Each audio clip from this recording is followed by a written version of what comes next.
Hello guys, പുതിയൊരു വീഡിയോയിലേക്ക് എല്ലാവർക്കും സ്വാഗതം. മുത്തുമണികളെ, നല്ലൊരു വെള്ളിയാഴ്ച ദിവസമാണ്. നൈറ്റ് ഡ്യൂട്ടിയും കഴിഞ്ഞതാ റൂമിൽ ഇപ്പോൾ തിരിച്ചു വെച്ച് വന്ന് ഡ്രസ്സൊക്കെ മാറ്റിയതാ കിച്ചണിലേക്ക് ഇറങ്ങിട്ടോ.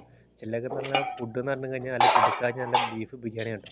കുറേ മാസങ്ങൾക്ക് ശേഷമായിട്ട് ഞാൻ ഒരു ബീഫ് ബിരിയാണി വെക്കുന്നത്. അതിൻ്റെ ഒരു പൊലിവ് എന്തായാലും ഉണ്ട്. നല്ല വയറ് വിശന്നിങ്ങനെ തിരിക്കുകയാണ്. ഏകദേശം ഒരു 12 മണിക്കൂറിൻ്റെ അടുത്തായി ഒരു നല്ല രീതിയിൽ ഫുഡ് കഴിച്ചിട്ട്. അപ്പോൾ അതാ നല്ല ഉഷാറായിട്ട് നല്ല രീതിയിലെല്ലാം വെച്ചിട്ട് ഓരോ ചെമ്പട്ടിയിലേക്ക് മാറ്റുകയാണ്. നല്ലതാ ബീഫിൻ്റെ മസാല നോക്കിയത് അച്ഛനാണ് ബിരിയാണിയൊക്കെ ഉണ്ടാക്കിയത്. എന്തായാലും കഴിച്ച് നോക്കി നമുക്ക് എന്തായാലും അഭിപ്രായം പറയാം. കിടക്കണ കിടപ്പ് കണ്ടില്ല നിങ്ങൾ, ബീഫൊക്കെ തന്നെ കിടക്കുന്നത്. വെള്ളിയാഴ്ചയും ഒരു ബിരിയാണിയും ആ ഒരു ഫറലാണ് നമ്മുടെ പ്രവാസിക്ക്. അതാ ഒരു ദിവസം തന്നെ നമുക്ക് കാര്യമായിട്ടുള്ള ഒരു ഫുഡ് കാര്യങ്ങളൊക്കെ നല്ല ഉഷാറായിട്ട് കഴിക്കാൻ പറ്റും. ബാക്കിയുള്ള ദിവസമൊക്കെ പരിപ്പും കറിയും കുബൂസും കൂട്ടി അഡ്ജസ്റ്റ് ചെയ്യുക. അങ്ങനെ എന്തായാലും നമ്മൾ വെട്ടി കൂട്ടിയതാ പ്ലേറ്റിലിട്ടതാ നല്ല തൈരും അതിലേക്ക് നല്ല അച്ചാറൊക്കെ കൂട്ടിയതാ. തമർത്താൻ പോകട്ടോ, കൂടെ വെക്കണ നല്ല ബംഗാളിയാണ്.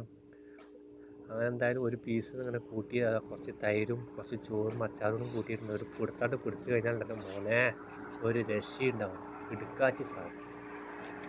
ഞാൻ തന്നെ വെച്ചോണ്ട് പറയില്ല, എന്തായാലും കിടുക്കാച്ചി കിണ്ണങ്കാച്ചി സാധനം.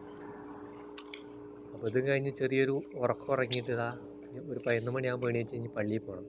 നൈറ്റ് ഡ്യൂട്ടി കഴിഞ്ഞ് അത്രയും വിശപ്പാണ് കേട്ടോ കഴിഞ്ഞത്. നല്ല കിടുക്കാച്ചി നല്ല വിശപ്പാണ്. അപ്പം ഒന്നും നോക്കിയില്ല.